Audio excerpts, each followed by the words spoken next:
most training is based upon, here's a curriculum of all of the things you don't know. You don't know this, you don't know this, you don't know this, you don't know this, you don't know this.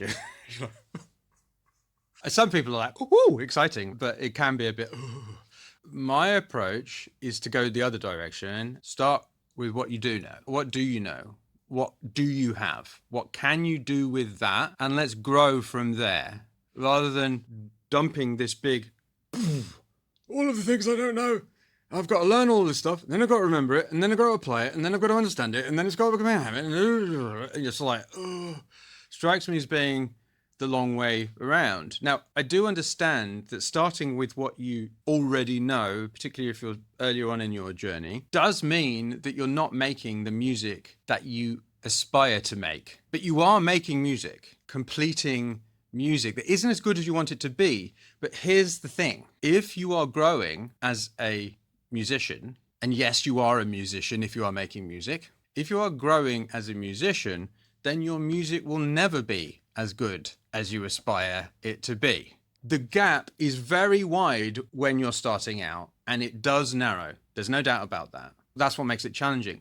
But let's compare starting with what you know and building from there versus having to learn all this stuff before you actually really finish anything. In both cases, you're not making music that you aspire to make.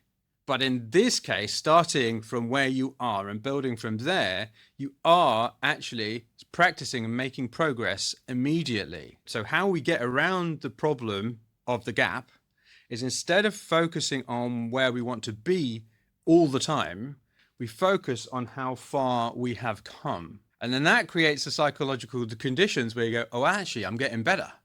That's something that keeps you going. Whereas in this case, you've got this enormous mountain to climb before you even do anything. So that's why we take the approach that we take here, even with people who are early on in their journey. The other benefit is that it works no matter what stage you're at. Whereas this one over here assumes that you're a certain level and that we can only have people at this level in this class. That is not as beneficial, because when you are in a mixed group of experience and skill and success, you learn from the people who are starting out if you're an expert, and obviously the beginners learn from the experts. Apart from possibly the difficulty of actually teaching it, that's harder. In almost every way you think, I believe anyway, that this is the approach for doing something like improving making music.